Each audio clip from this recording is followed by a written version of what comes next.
One morning, 2 million people woke up and found breakfast on the ground, not left by a neighbor, not carried in by merchants from a distant city, not planted or grown or harvested by any human hand. It was just there, covering the desert floor as far as any eye could see. White, small, delicate, like frost that had settled in the night, like a thin layer of grace spread over miles of sand and stone. And nobody knew what it was. They stood at the entrance of their tents and looked at it and said to one another, in Hebrew, "Man who? What is it?" That is literally what manna means. What is it? What is it? And for 40 years, that bread fell from heaven every single morning, without interruption, without exception, without ever being late by even a single day. It fed every man, every woman, every child of an entire nation, walking through a wilderness that offered nothing, no fields, no rivers, no markets, nothing but heat and rock and a God who had promised he would never let them go hungry. And the Bible tells us exactly what it tasted like. Exodus 16, verse 31. Right there, in plain language, it was like wafers made with honey. Honey. That is the taste God chose when he designed food with his own hand. Not bitter, not plain, not survival rations that a people were meant to endure.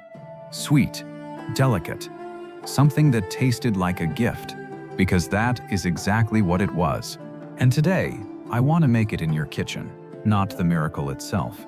I cannot rain bread from heaven, but the wafer, the flat cake, the hand-pressed bread that the Israelites made every morning from what God gave them, ground between stones, mixed with water, baked over fire, touched with honey. That bread I can give you, and when you taste it, something will happen that I cannot fully explain, but that I think you already know is possible. You will feel closer to something very old and very true. But before I give you the recipe, I need you to understand what was really happening in that desert. Because this story is not just about bread. It never was. Let me take you back to the beginning, not the beginning of the manna. Further back, to Egypt. Picture 400 years of slavery. Not one generation, not two. 400 years of a people who knew nothing but chains and hard labor under a sun that never seemed to stop. They built cities for a pharaoh who did not know their names. They mixed mortar and laid brick, and watched their children born into the same bondage they had been born into. And then, through a series of events that shook the entire ancient world, they walked out, just like that. The Red Sea opened, the army of Pharaoh drowned, and 2 million people stood on the other side of that water on dry ground and tried to understand what had just happened to them. They were free, but free in a desert.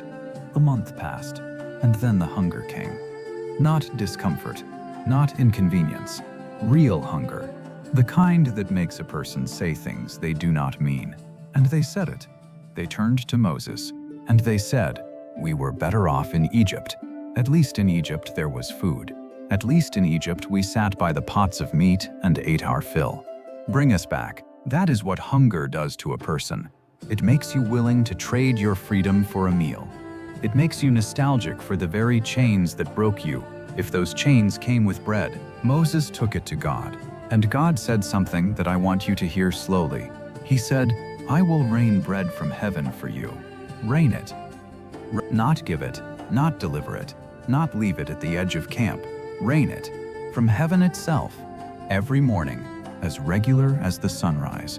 And the next morning, when the dew lifted off the desert floor, there it was, white, fine, like frost, like small seeds scattered across the ground.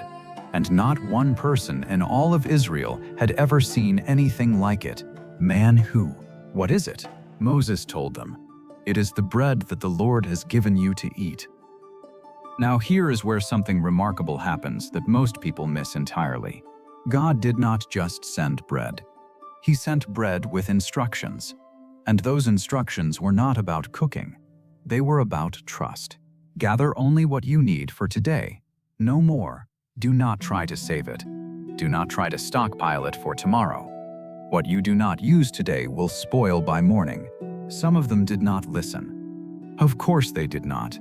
They were human beings who had spent 400 years uncertain about where their next meal was coming from. Of course they tried to keep extra. Of course they filled extra jars and hid them away for the night. And the next morning, what they had tried to keep was full of worms, ruined. Every time, except on the sixth day. On the sixth day, God told them to gather double, because the seventh day was the Sabbath, the day of rest. And on that day, the manna would not fall. And when they gathered double on the sixth day and kept it overnight, it stayed perfect, still white, still sweet, still exactly as it had been the morning it arrived. The same bread, the same act of keeping it. Two completely different results, depending entirely on whether they were following God or following their own fear. That is not a coincidence. That is a lesson that has been sitting in Exodus 16 for 3,000 years, waiting for whoever was ready to receive it. The manna was not just food. It was a daily test of faith. Every single morning, for 40 years, 2 million people had to wake up and decide whether they trusted God to provide again today what He had provided yesterday. There was no pantry to fall back on, no stockpile to give them the comfort of independence, just the open sky above and the promise of a God who had never once been late. Give us this day our daily bread. When Jesus said those words, centuries later, the people who heard Him already understood exactly what He meant. They had grown up hearing the story of their ancestors in the desert. They knew what it meant to depend on heaven for every single meal. And now, the question that has fascinated scholars and historians and theologians and curious people for 3,000 years: what exactly was it? The Bible gives us a description. It was a fine, flake-like thing, like the frost on the ground, the size of a coriander seed, white in color, and it tasted like wafers made with honey. Numbers tells us it had the color of resin, pale and translucent, and it could be ground, boiled, baked. The Israelites made it into flour by grinding it with hand mills or crushing it with mortars. Then they boiled it in pots and made it into flat cakes, and those cakes tasted like pastries baked with olive oil. Temple 2 all verse 20. So it was not one thing. It was a food that could become many things depending on how you worked it. Raw, it was sweet like honey. Ground into flour and baked with oil, it became something richer, deeper, something that filled a person the way only real bread can fill a person. Scholars have tried to explain it naturally. Some have pointed to a resin produced by insects on tamarisk trees in the Sinai region, a white, flaky substance that falls in the night and melts in the morning sun. And it is interesting, but it does not appear every morning for 40 years. It does not double on the sixth day and stay fresh through the seventh. It does not feed 2 million people across an entire wilderness. The natural explanations always fall just short of the miracle, because the miracle was the point. God was not trying to be mysterious about what He was feeding them. He was trying to teach them something about who He was and who they were to Him. Children, dependent, loved, fed every morning by a Father who saw them and had not forgotten them, not for a single day, through every mile of that desert. That is what the manna was. That is what it will always be. Now let me take you into that desert morning. Before the sun is fully up, the sky just beginning to lighten at the edges, that particular blue that only exists for about 15 minutes before it becomes something else. The camp is still mostly quiet, a few fires already burning, a few voices, the sound of children beginning to stir inside the tents. And someone steps outside and sees it, stops, kneels down, reaches out a hand and touches it, and holds a few of the small white flakes on their palm, and tilts their face up toward a sky that has just again kept its promise. Then they take out their clay jar and begin to gather, not too much, just enough, the exact amount they know their family needs for this one day, this one set of meals, this one opportunity to sit together in the middle of a desert and eat something that came from God. They bring it back to the tent. They grind some of it between stones until it becomes a coarse flour, pale and clean smelling. They add a little water.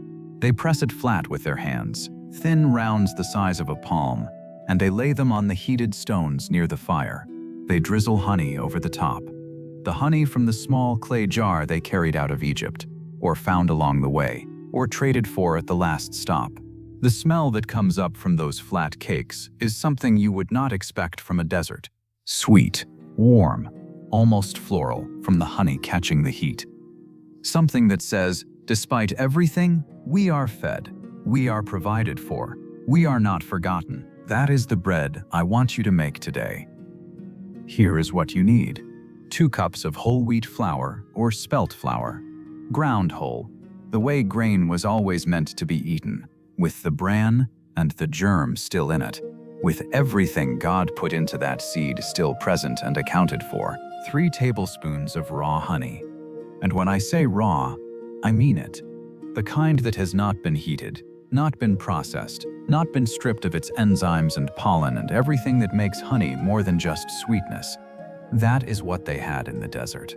That is what belongs here. 2 tablespoons of extra virgin olive oil. The Bible tells us explicitly that the manna, when baked into cakes, tasted like pastry made with oil. Olive oil is not an addition to this recipe. It is part of the original description. 1 teaspoon of ground coriander. The Bible compares the manna to coriander seed. This is our way of honoring that. A gentle warmth, a faint earthiness. Something that sits underneath the honey and gives the whole thing depth. 1/2 teaspoon of sea salt. 1/2 cup of warm water. Maybe a little more. Enough to bring everything together. That is the list. 6 ingredients. Every one of them exists in your grocery store right now. Every one of them has existed for thousands of years. Nothing invented. Nothing processed beyond what your grandmother's grandmother would have recognized. Here is what you do. Mix your flour, your coriander, and your salt in a large bowl. Give it a good stir so everything is evenly distributed and you can already smell what is coming. Add the olive oil and the honey and begin to work them into the flour with your fingers, not a spoon, your fingers. This is important. There is something that happens when you work dough by hand that does not happen any other way. The warmth of your hands, the pressure of your touch, it changes the texture in ways that tools cannot replicate. The people who made this bread in the desert did not have mixers, they had hands. Use yours. Add the warm water slowly, a little at a time, just enough until a soft, smooth dough comes together. Not sticky, not crumbly, something that holds when you press it, that yields when you fold it, that feels the way good dough is supposed to feel. Alive, almost. Let it rest for 5 minutes. Just 5. Cover the bowl with a cloth and let everything settle and find itself. Then pull off small pieces and roll them into balls between your palms. Flatten each one into a thin round, maybe a 1/4 inch thick, the way you might imagine them being pressed out in a desert tent by hands that had done this every morning for months. You have a choice now. You can bake them or you can cook them in a dry pan. For the oven, place your rounds on a parchment-lined baking sheet and bake at 375 degrees Fahrenheit for 12 to 15 minutes until the edges are just beginning to turn golden and the surface is dry and firm to the touch. For the pan, a cast iron skillet over medium heat, dry, no oil, 2 or 3 minutes per side until you see the color change and small dark spots begin to appear on the surface. Either way, the moment they come off the heat, drizzle honey over the top. Not a careful, measured drizzle, a generous one. Let it run over the edges. Let it soak into the surface while the bread is still warm enough to receive it. Then taste one. It will be simple. Simpler than anything you have baked in a long time, probably. There are no layers here, no complexity of technique, no ingredient you had to search for. Just warm, slightly sweet flatbread, with a gentleness to it that you cannot quite name. And yet, something about it is not entirely ordinary. Maybe it is the honey. Maybe it is the coriander sitting quietly in the background. Maybe it is just the knowledge of what you are holding in your hands and where it came from and how many millions of people ate something very close to this in a desert where nothing else would grow. Or maybe it is something else entirely. Maybe it is the reminder that God has always known how to feed his people. Always. Not just in emergencies, not just in miracles that split seas and bring fire from heaven. In the ordinary morning, in the daily bread, in the simple act of waking up and finding that what you needed was already there, already waiting, already sweet. We live in a world that has made food complicated. Hundreds of ingredients, labels you need a degree to read, shelves and shelves of things that promise to nourish you and leave you somehow more empty than before. We have access to more food than any generation in human history, and we are somehow more anxious about eating than the people who walked into a desert with nothing and trusted God to feed them. Maybe that is worth sitting with for a moment. 2 million people. A wilderness. No grocery stores. No backup plan. No guarantee except the word of a God who had just parted an entire sea on their behalf. And every morning, every single morning, the bread was there, white on the ground, sweet like honey, enough for each person, enough for each day, not more, not less, exactly enough. Give us this day our daily bread. Jesus did not teach that prayer in a vacuum. He taught it to people who already knew, deep in the memory of their people, what it meant to need bread from heaven, what it meant to wake up in a place that could not sustain you and find that you had been sustained anyway. That memory is still alive. It is in Exodus 16. It is in 6 simple ingredients on your kitchen counter.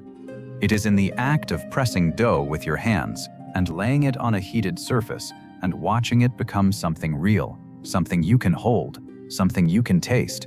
The manna stopped falling the day Israel entered the Promised Land.